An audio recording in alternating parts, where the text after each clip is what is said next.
All right. Hello, everyone. I hope you're having a wonderful day. This is Attorney Augustus Corbett, and I want to share with you, been getting some questions about the charges that Officer Derek Chauvin, I believe is his name, has been leveled against him. So I want to talk about that for just a while. I'm not gonna be long today. And as you see, my law partner is not with me. She has been really busy the past couple of days doing social media, Instagram and podcasting and all of that. So we decided that she would sit it out today, and I would do it myself. All right. So we don't have that young millennial perspective, but I'll get through it okay. Very good. So yeah, I want to talk a little bit about the George Floyd case and the charges that have been brought against the former officer. A lot of people are very disappointed at what he was charged with. We're going to go through that. I'm going to explain the charges to you, offer you my opinion as to what he should have been charged with. And by the way, let me put his face on the screen. This is the former officer of the Minneapolis Police Department, Derek Chauvin. I think I'm pronouncing his name right. I want to start with this though, as he had his knee in Mr. Floyd's neck.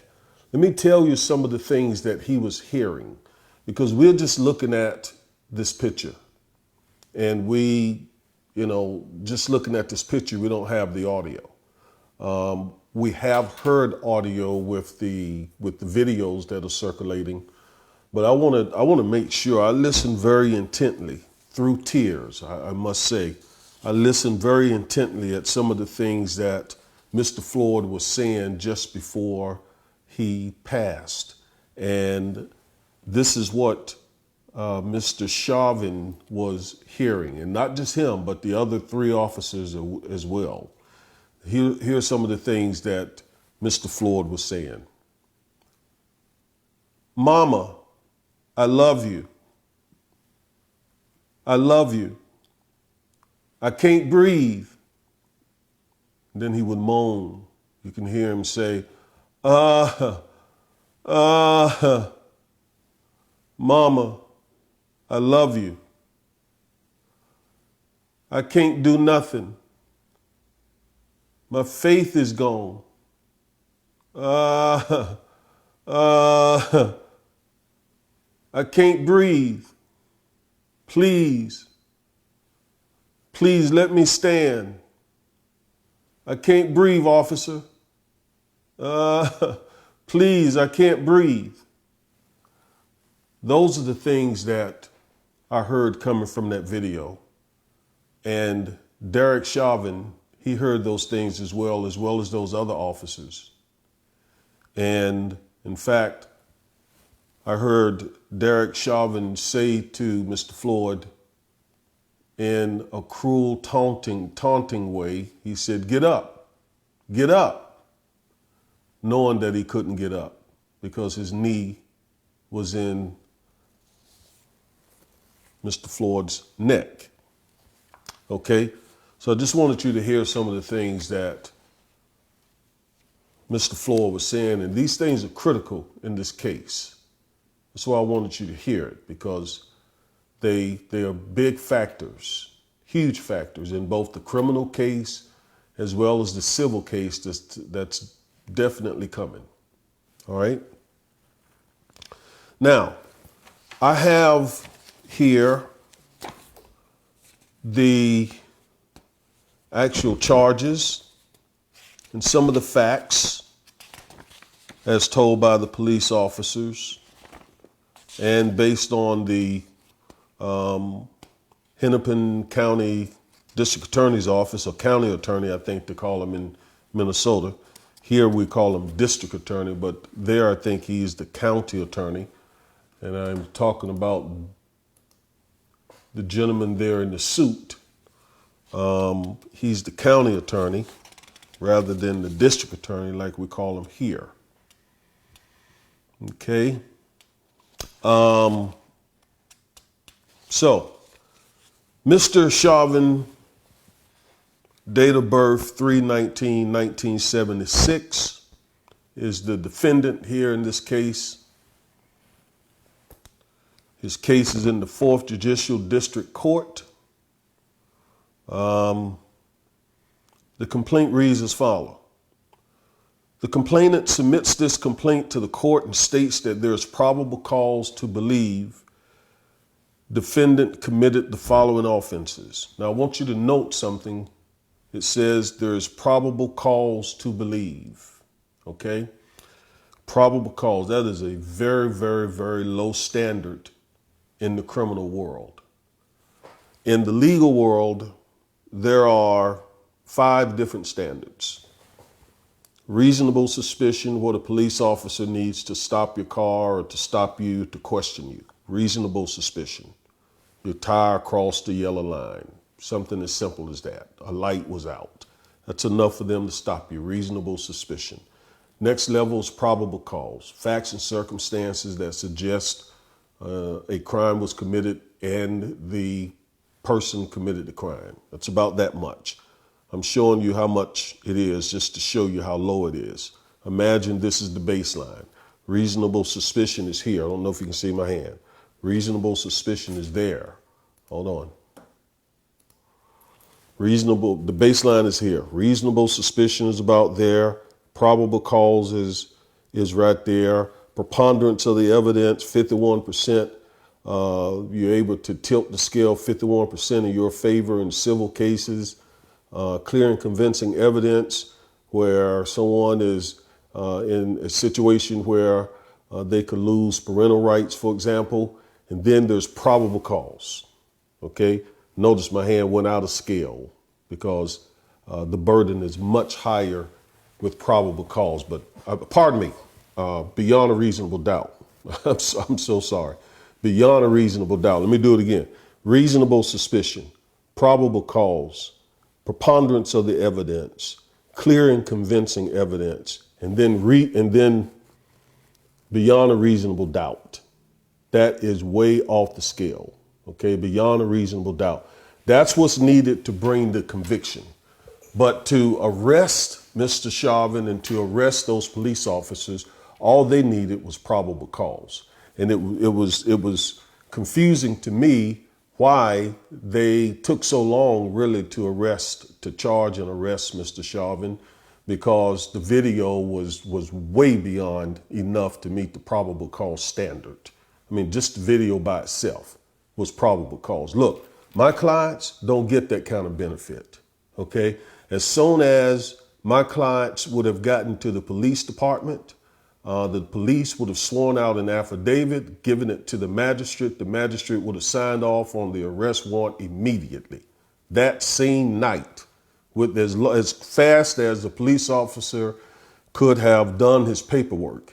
And it probably would have been done before the paperwork, because the officer would have made the arrest on the alleged crime scene.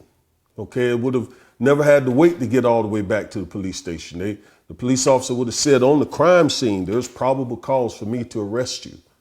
Okay, and so when those officers responded and kind of began to find out, I'm talking about the other officers, not the 4 officers involved in this thing, but when the other officers came and saw what had happened or was told what happened, definitely when they got back to the station and began to look at body cam and get witness statements and all of that, they should have known immediately.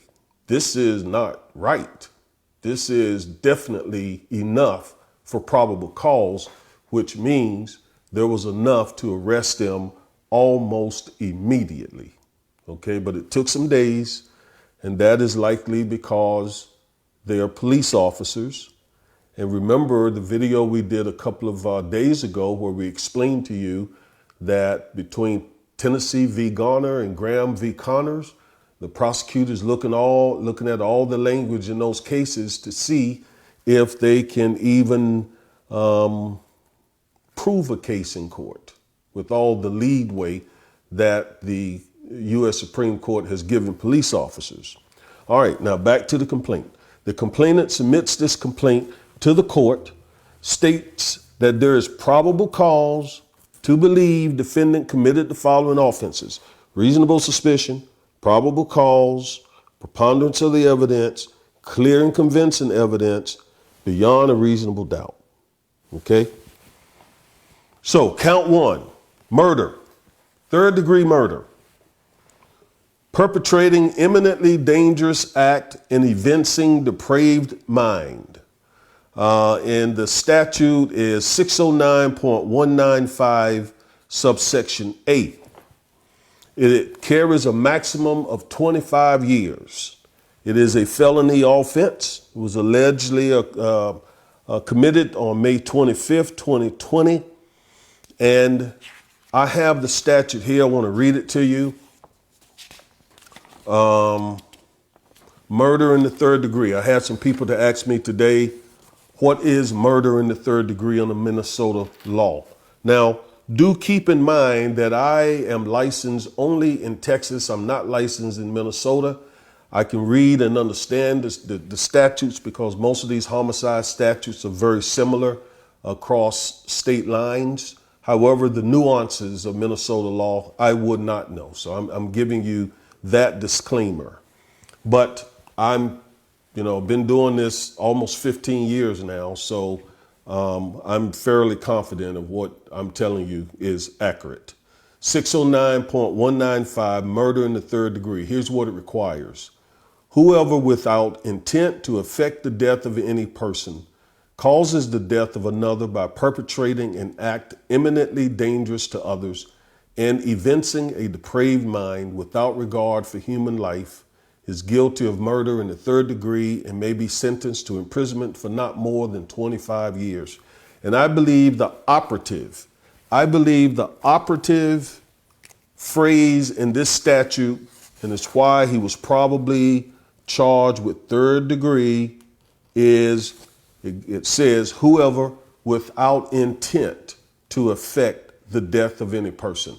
I'm thinking that they feel like they didn't have enough evidence to prove that this officer, former officer, was intending to kill George Floyd.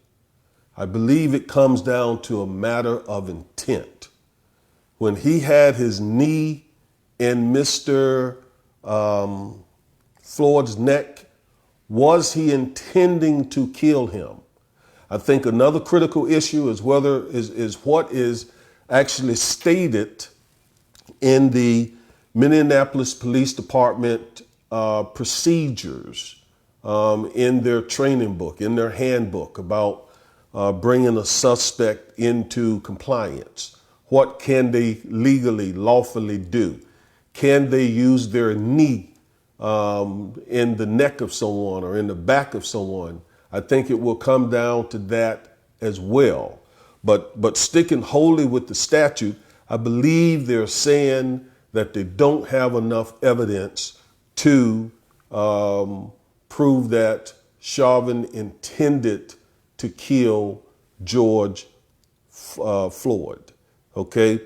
Yes, they believe they got the evidence to show that he did an eminently dangerous act, that he evinced a depraved mind, that he had little regard for human life. But those are not the only elements in this statute. And the state has to prove every element in this statute. And in every criminal statute, there's always an intent element that must be proven. Okay? And in this case, it's a specific intent. And that specific intent was that he was intending to murder George Floyd. Now, whether we believe that the evidence would support a guilty verdict is one thing, but it bottoms out to what a jury, after hearing all the evidence, what they think. They're going to be the ones in the courthouse on a daily basis, listening to all the evidence as it comes in via the rules of evidence and criminal procedure and so forth.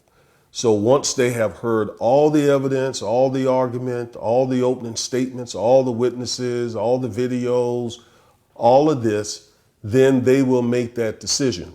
I believe that the prosecutors think that given the tough job of convicting a police officer in the first place, that they just didn't think they would be able to convince a jury of first degree murder, that, in other words, that Chauvin intended to murder Mr. Floyd. Now, that's reasonable to me, because if you overcharge, it does make the job just that much more difficult. Okay, it certainly does. You're already trying to get a conviction against a police officer, and that is already hard to do. Okay, very rarely done. 99.9% of these police officer cases don't even result in charges, more or less a conviction. All right, and I'm not saying I agree with the prosecutors, but when I think about it objectively and get out of my emotions and get out of my feelings and my anger and sadness, I, as a lawyer, can understand them thinking the way they're thinking. After all, I haven't seen all the evidence. I've seen only the video that you've seen. Okay. Now, based on what I've seen, I would say yes, he intended to kill George Floyd, because it looks like it. I mean, he had his whole weight on the man's neck. Moreover, he heard Mr. Floyd begging for his life. Where's that at? I mean, he was literally hearing Mr. Floyd say, "Mama, I love you. I can't breathe. I can't breathe. I can't do nothing. Please let me stand. Please let me stand, officer. I can't breathe." So if you're hearing a dying man tell you that he can't breathe and you continue to apply the pressure, that to me sounds like intent. I mean, that sounds like intent to me. But again, I don't know Minnesota law. I don't have all the information in front of me. I won't be on the jury. And so I don't know. I disagree with it, but I can understand. Now let us look at, let me see, the first degree murder charge, because that's what a lot of you want. You want first degree. You're disappointed in the third degree complaint charged count. Let's look at the first degree and see what it requires. Okay, let me get a drink of water here, please.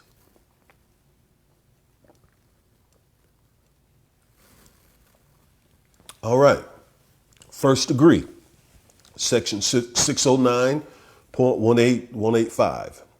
It reads, "Whoever does any of the following is guilty of murder in the first degree and shall be sentenced to imprisonment for life. 1. Causes the death of a human being with premeditation," underscore that, "and with intent."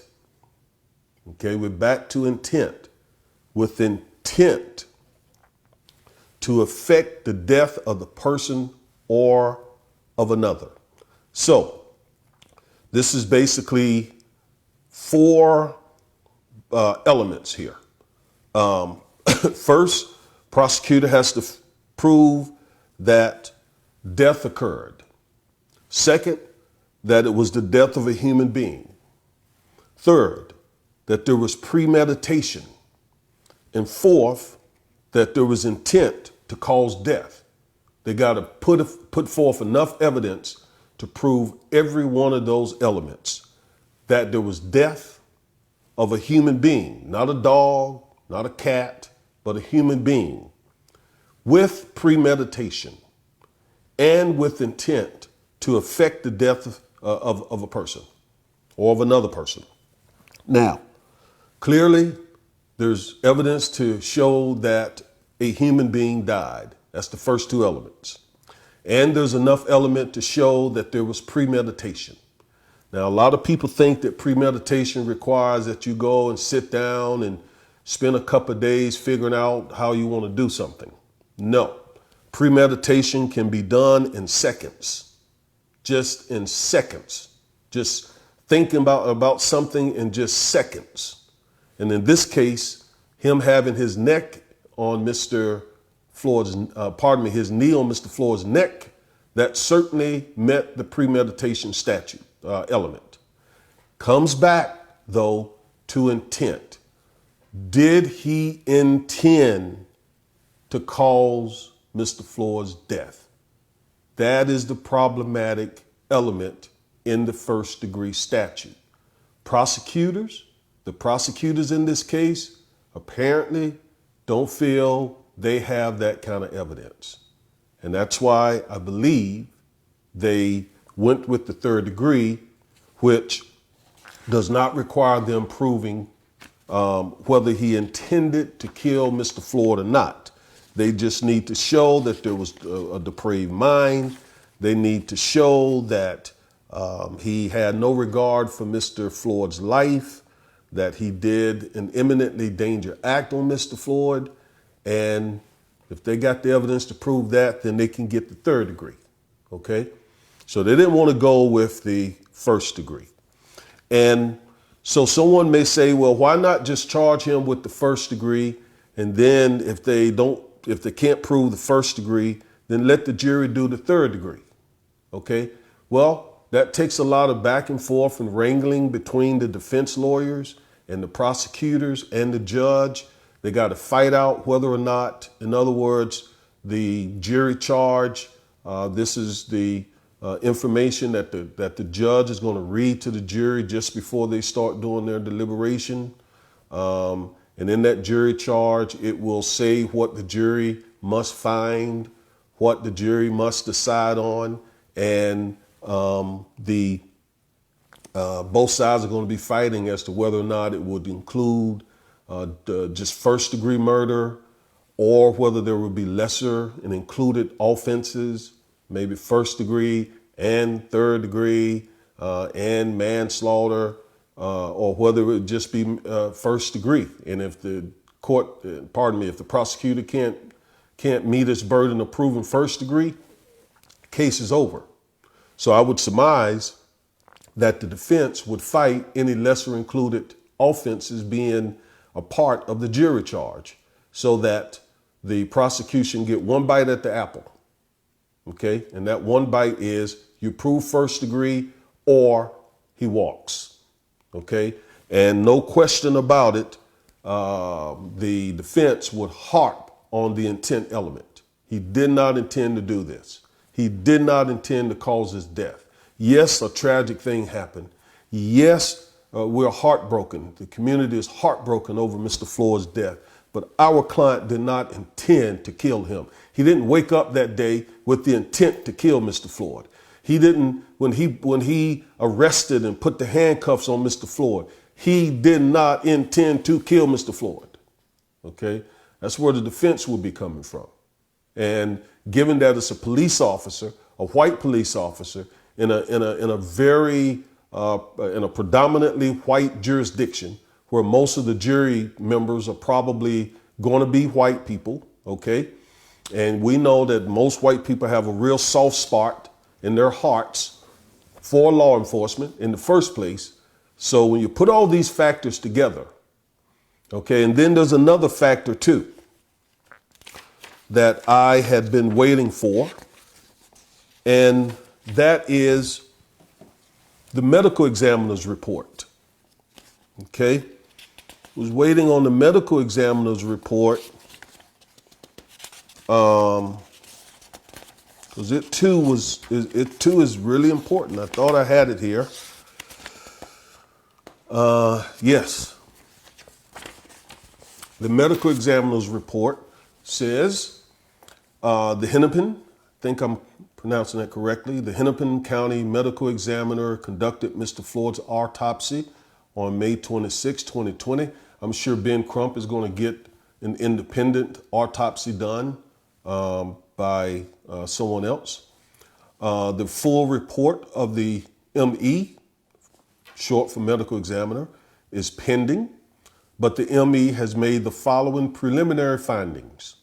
The autopsy revealed no physical findings that support a diagnosis of traumatic asphyxia, or basically strangulation, or that he, basically choked him to death with his knee. Asphyxia or strangulation. Mr. Floyd had, watch this, had underlying health conditions, including coronary artery disease and hypertensive heart disease. So he had buildup in his arteries, according to the ME, and he had high blood pressure. Okay. The combined effects of Mr. Floyd being restrained by the police, his underlying health conditions, and any potential intoxicants in his system likely contributed to his death. So the ME concluded preliminarily that there were 3 contributing factors to Mr. Floyd's death. The restraint by the police officer, that is the knee on the neck, Mr. Floyd's high blood pressure and coronary artery disease, and potential intoxicants, if he was high on something. Okay, so this certainly gives the officers some wiggle room, a lot of wiggle room. Okay, that's another reason why I do these cases. I've done thousands of them. And that's another reason why us lawyers know that if they had charged him with first degree, okay, and then if he was able to use the medical examiner's report and this and that to mitigate his culpability, then you would start at first degree, and then we as defense lawyers would be trying to get a discount, to get a plea bargain potentially that is far best than first degree. So you would end up with a third degree plea bargain type situation, if you follow what I'm saying. But if you're already starting at third degree, you're going to use all this right here to try and get the charge dropped, because you're going to argue strongly that the medical examiner's report says the cause of death could have been, was a combination of the restraint, but also because of Mr. Floyd's health condition and because he was potentially intoxicated. Okay? So they're going to be saying, hey, you want to put this in front of a jury and risk not getting a conviction? Or do you want to put something reasonable on the table that I can take back to my client and see if he is willing to take it and avoid all of us a lot of time, and avoid you not getting the conviction that you so desperately need, to appease the public and keep them from getting back out here looting and rioting if you don't get this conviction that you need. You see, that's the politics involved, right? So that's why it's disappointing for the charges to start out at third degree, because the defense lawyers are going to be doing everything they can to mitigate the charges and to get the charges reduced, or to get the charge completely dismissed, just based on the strength of this medical examiner's report and, whatever else, body cam, the witness, the testimony of the other officers. Of course, they're going to all most likely offer testimony to help each other, unless one of them say, okay, you know what, I'm gonna come clean. That's unlikely. They're probably huddling up, and that depends. If I was representing one of the other police officers and and it's clear to us, clear to me, that they're trying to really stick it to Mr. Chauvin, then, hey, my advice to my client may be we need to let Mr. Chauvin handle this himself, and we need to put a bunch of distance between you and him, and may even need to offer some testimony to help them with him. In fact, the prosecutors are certainly going to be trying to get one of them to do that. You follow me? So the medical examiner's report is certainly helpful to Mr. Chauvin in his defense.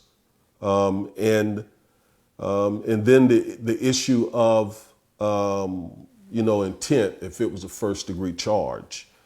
I think they will work hard to try and get based on this ME's report, and again, whatever testimony the officers will give on behalf of Mr. Chauvin, and then whatever testimony perhaps other witnesses and other videos that we haven't seen or heard. I don't know. He has a fairly decent defense here with this medical examiner's report. And I'm sure the prosecutors, or they at least should be concerned about this ME. But again, I'm sure also Ben Crump is going to want to get an independent autopsy to see if the medical examiner was wrong or got some bias or something of that nature. All right, there's a second count here, and that is he was charged also with manslaughter.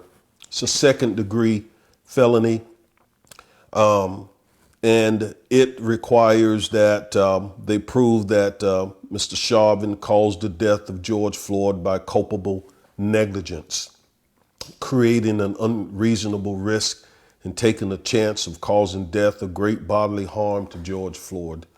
And the maximum sentence for the manslaughter charge is 10 years. The maximum for the murder, 3, is 25 years. Okay, so I don't know, but if it were me, based on what little bit I have in front of me right now, I would be trying to get my client a deal where count 1 goes away. And all we're dealing with now is count 2, and which is the probation, which is the manslaughter, and my goal would be to get probation. Okay, from the little bit I know, just from the little bit I know, that's what I'd be doing. That's where my head would be. Let's see if we can work hard, use the medical examiner's report, do our due diligence in our investigation, get some good investigators on this thing, and put together as much as we can to show that you can't prove this murder 3. You can't prove it based on the ME's report, based on other witnesses, based on other videos. You're gonna have a hard time getting this. Okay, but we are willing to entertain an offer from the county attorney's office of you dismissing count 1, the 3rd-degree felony, and I'll discuss with my client the negligence, the manslaughter, if you would consider probation. Okay. Now, I don't know that any of this would happen. They may be able to prove the 3rd-degree murder. I don't know. This is all pure speculation.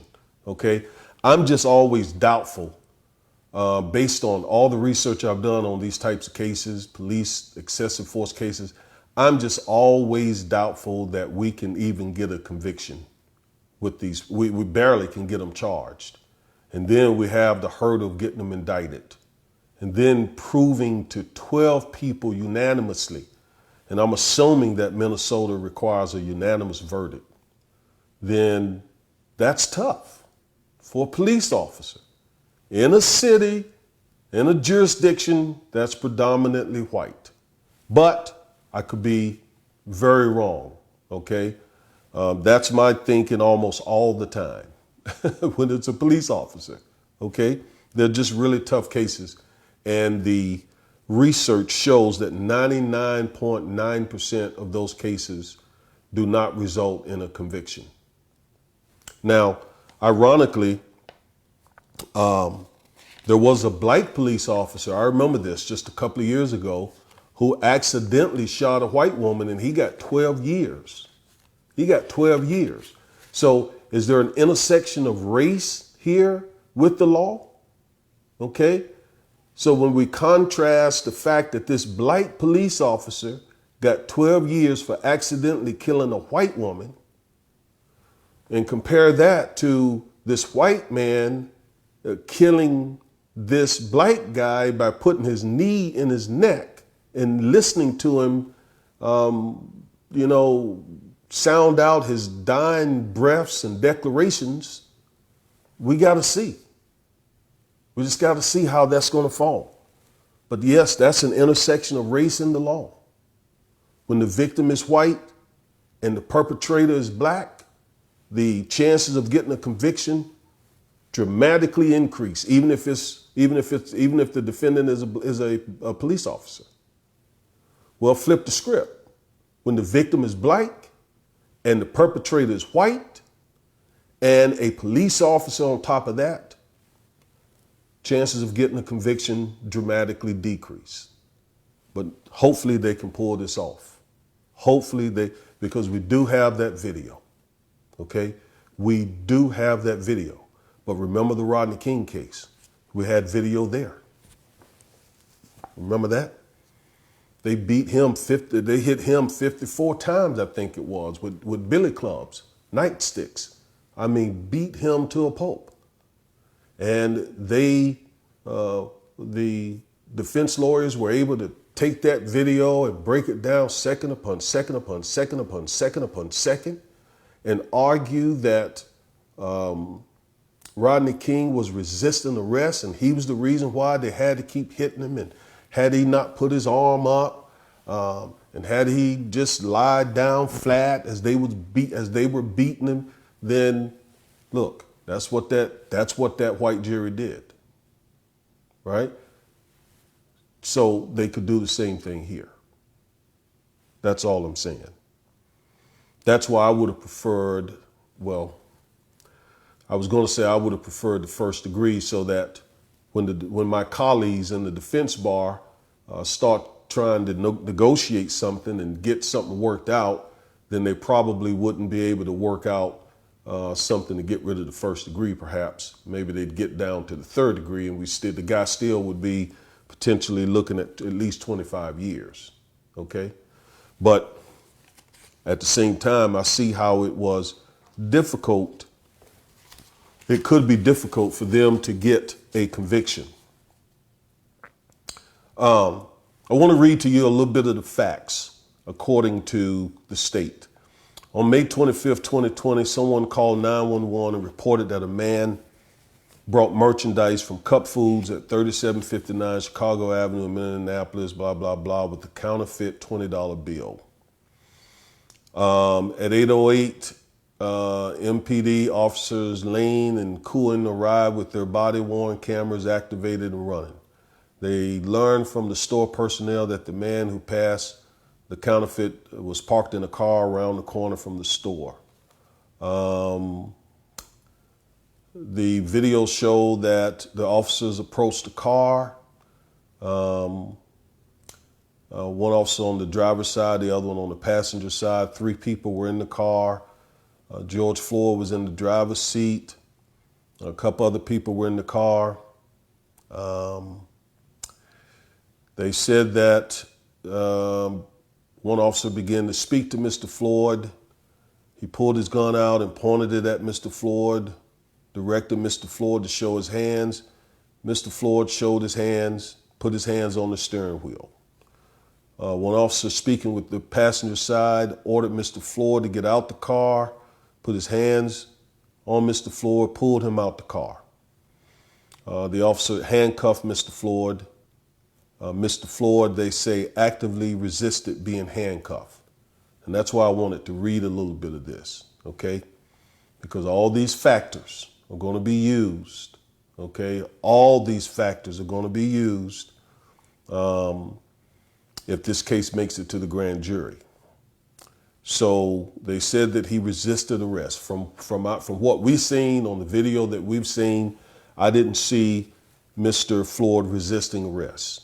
Okay, but the video that I looked at was on the other side of the car.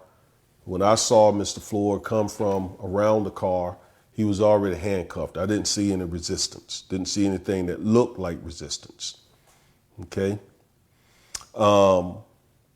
Once handcuffed, they said he became compliant and walked with Mr. Lean, the Officer Lean, to the sidewalk. That's what I saw. I saw compliance. And then we saw him sit Mr. Floyd down on the corner. And then, excuse me, then they attempted to walk Mr. Floyd to their squad car across the street. Mr. Floyd stiffened up, fell to the ground, told the officers he was claustrophobic. Wow. Wow, wow, wow, wow, wow. My God. And the officers made several attempts to get Mr. Floyd in the back seat of the squad car. He did not voluntarily get in the car, struggled with the officers by intentionally falling down, saying he was not going in the car, refusing to stand still. Mr. Floyd is over 6 feet tall, weighs more than 200 pounds. I want to get personal here. Last year, my family and I, we had an experience with police officers here in Dallas. We went to a movie theater. We experienced racial profiling by employees of that theater. And they called the police. 8 police officers showed up for my family. We had just come from church. I just finished preaching. We went and ate dinner, thought we would go to have a movie as a family. Me, my wife, my daughter, and my son. And so we went to the theater, high dollar theater. We had on our church shirts, Salt Makers Church. And they just treated us like we were animals. I mean, it was a classic case of going to the movies while black. Okay. And I spoke up, and not profanely, not nasty. I'm a Christian. I don't curse and all of that. I just said, hey, why are you treating us like this? And she got even ruder. We were the only black people standing at the counter. Everybody else were white and Hispanic, and they were getting service with a smile.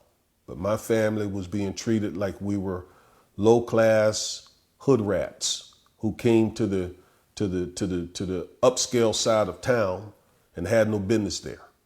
That's the way we got treated. And so eventually they called a black general manager, and I just knew that he was going to understand what it was that we had just experienced. And I said, man, I'm glad to see you. And he was ruder than the employees. Okay. And he said that we were playing the race card. Okay. And so basically he and I had a conversation, and eventually I said, look, just give us our money back. We'll get out of here. He wouldn't give us our money back. I had just paid about over $50 for the 4 of us to go to the movies. Caleb hadn't arrived yet, so he came later, but I paid for him anyway. And he said, I'm not giving you money back. I'm not going to give you, he offered us some, we can come and get another movie later. I said, man, I'll never come back here. So if you would, please just give me my money back. I'm not giving the money back. I said, okay, well, just give us information so that we can contact someone tomorrow, Monday, in management. Not giving you that. Okay. So you just out of luck.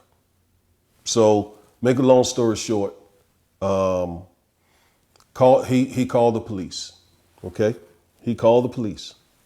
Never told us to leave or anything of that nature. He just called the police. And when the police got there, make a long story short, they asked for our IDs.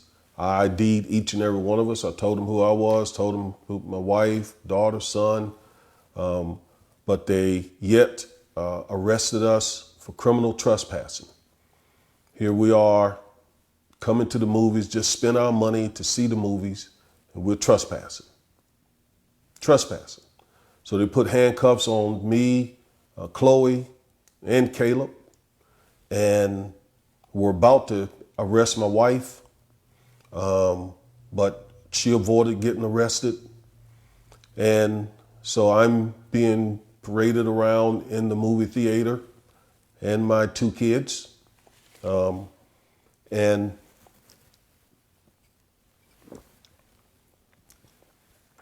they took us downstairs to put us in the cop cars. Now I'm like Mr. Floyd. I'm about 6'4", and I weigh, at that time I was probably about 280. He was 200, I was about 280. And those cop cars about this big in the back. And I told them I cannot, I told them just what Mr. Floyd said, I am claustrophobic. I cannot in no way, shape, form, or fashion fit in the back of this car, okay? And fortunately, they were patient with me and brought an SUV and allowed me to get in the back of the SUV, which was bigger. And then they took us off to the county jail where we spent a night, okay? Because we complained about racial profiling. They also said that we failed to ID, and clearly on all the videos, we videoed the whole thing. And clearly on all the ID, you can see me giving them and hear me giving them our identification. So when I read here that Mr. Floyd, the problem with him not wanting to get in that car was because he was claustrophobic, that just took me back almost a year ago today when this happened to us. And I completely understand why a big man like that could not or did not want to get in the back of that car, okay? And because he had this condition, this claustrophobia condition, they ended up attempting to force him back there. Fortunately for me, they didn't do that. And while standing outside the car, the report says that he began saying, I cannot breathe. Now, to me, this sounds like they're trying to fix this thing up. While standing outside the car, he began saying and repeating that he could not breathe.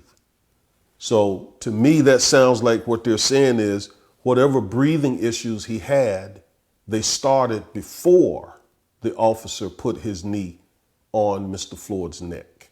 That's what this sounds like to me. Okay, it could have just, could have just been the fact that he was claustrophobic, that he began to start having, because with the claustrophobia, it's like a panic. Okay, and that could have begun to interfere with his breathing, is probably what they're going to say. So they would argue that his breathing was already being affected long before he ended up on the street with Chauvin's knee on his neck. All right. The defendant went to the passenger side, tried to get Mr. Floyd into the car from that side, and the other officer assisted. The defendant pulled Mr. Floyd out of the passenger side of the car, and Mr. Floyd went to the ground face down, still handcuffed. The officer held Mr. Floyd's back and Lane held his legs.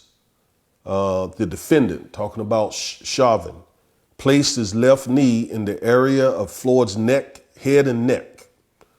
Mr. Floyd said, I can't breathe multiple times and repeatedly said, Mama, and please as well. The defendant and the other two officers stayed in their positions.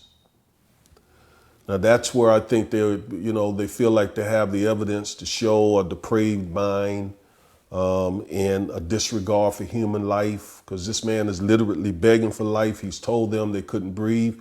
he couldn't breathe. And what they should have done when he started talking about breathing problems, in my opinion, is they should have called the EMT and got some medical assistance for Mr. Floyd. Is what they should have done if they didn't have such a depraved mind and such a disregard for Mr. Floyd's life. All right? That's what they should have done. If I was representing the family on the civil side of things, that certainly would be where we'd be coming from. The officer said, you're talking fine, said that to Mr. Floyd, which reminds me of a very heartless comment that some mayor down in South Carolina, over in South Carolina, said that if Floyd could talk, he could breathe. Some heartless, cold soul said that. And that's what this officer said. They said, if you're talking, you're fine. One of the officers asked, should we roll him on his side? The defendant said, no, stand put where we got him. No, stand put where we got him. No. He said, no, stand put where we got him. So he wouldn't let him get up. One of the officers said, let's roll him over. Shouldn't we roll him over? And another officer said, I'm worried about excited delirium or whatever.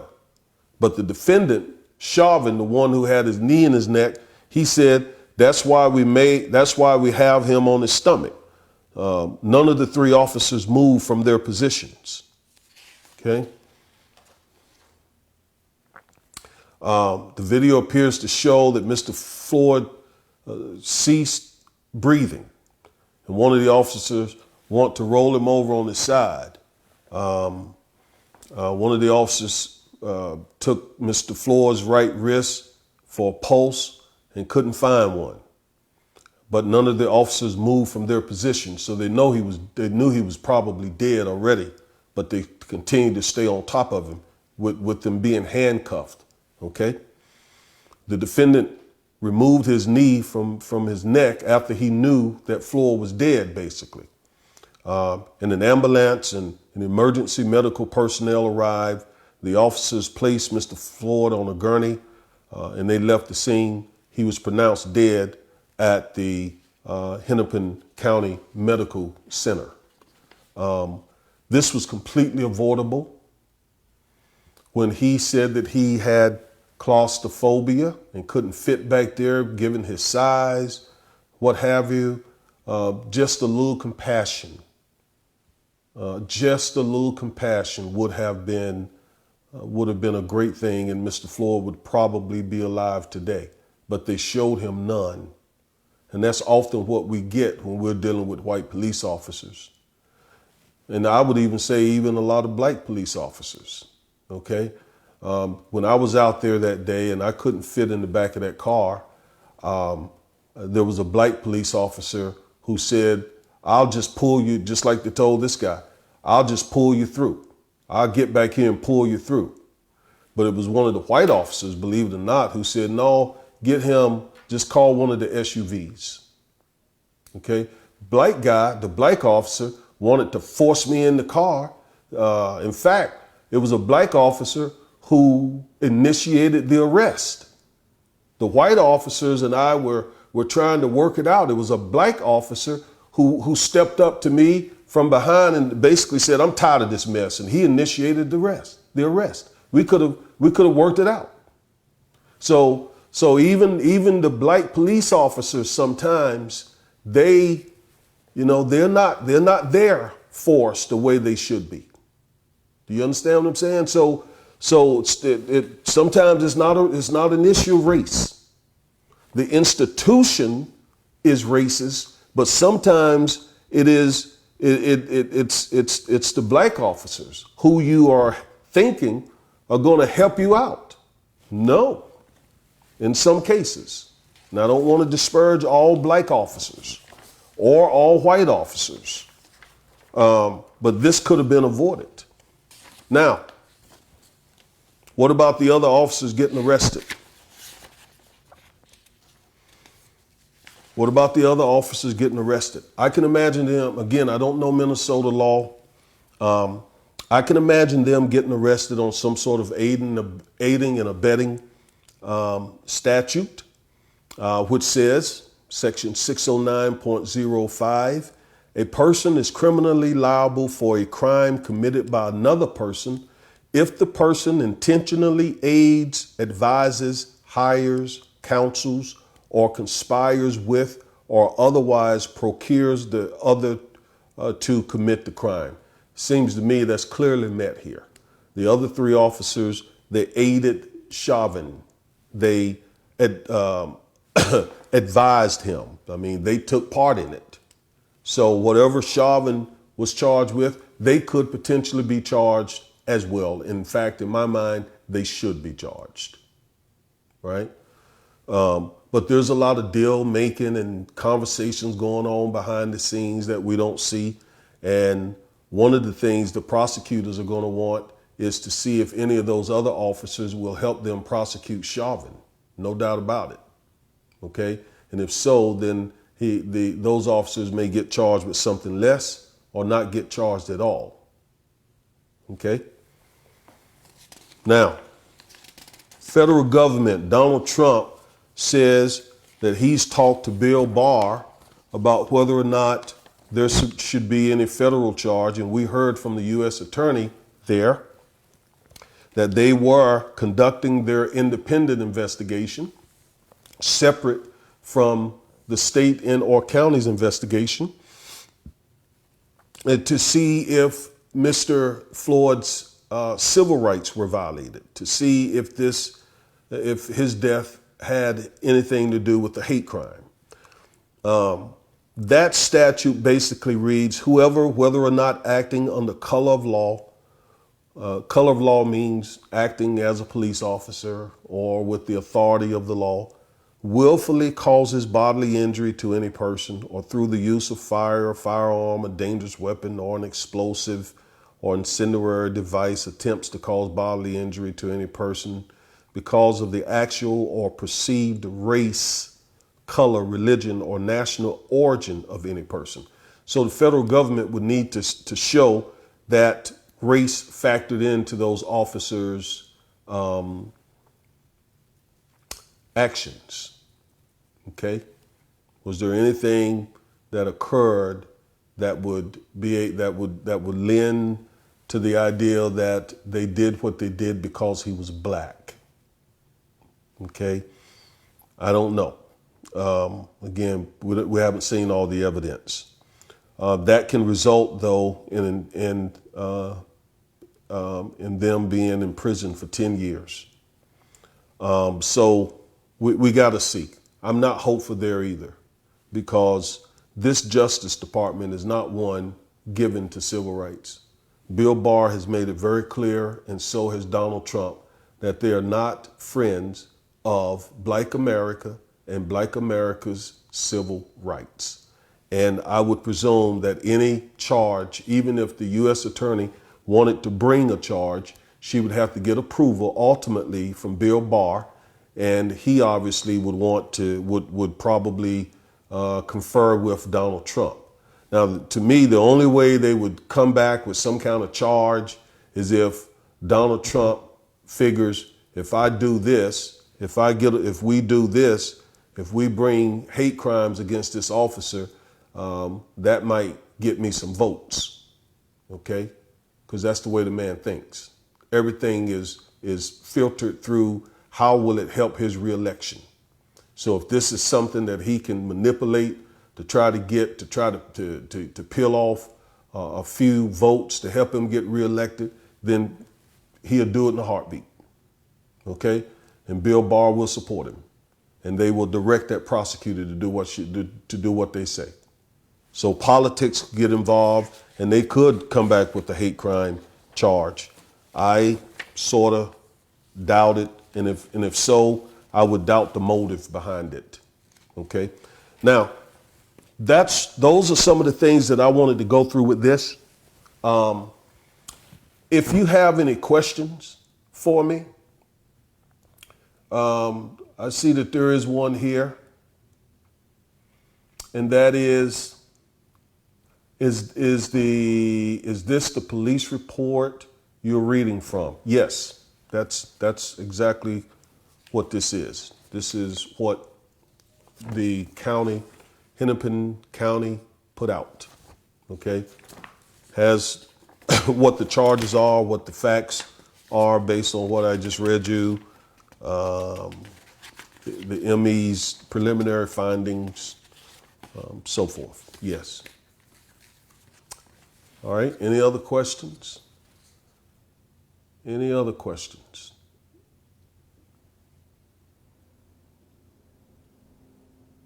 Give you a second here to see if you have any other questions. While you do, let me just comment a little bit on the looting and the rioting that has been going on. I don't support looting and rioting. That is not something that I support at all. But I understand the frustration and the despair, the hopelessness that people feel after trying to do something the right way, and you still get knees in your neck. You still get choked to death. And you see what it oftentimes takes for us to get just the ball moving. Go back to Ahmaud Arbery. I mean, 2 months, they covered that up until the video came out and the pressure came and the protest came. And then within a few days now, the McMichaels were charged and a third person was arrested. Had to do the same thing with Trayvon Martin. Eric Garner, we saw him get choked to death on the street corner. That guy, that officer was never prosecuted to my knowledge, to my remembrance. Okay? So people are frustrated. African-American people are frustrated. And by the way, there are a lot of white folks in this rioting and looting. I mean, a whole bunch. I mean, what you expect, a lot of those folks in that area are white. And then there are these groups of white, folks who go about when these protests start, really kind of pushing them, if you will. So it wasn't just black folks out there. But again, I understand. I think there are better ways to approach these types of things, but I get it. I understand. I really do. I don't condone it. Wish it wouldn't happen. Going in other people's stores and stealing and taking stuff out and so forth. That's not good. But again, I understand the pent up frustration that people feel. Okay? Now, is there another question? All right. So that's it. That's it. That's what we're dealing with. And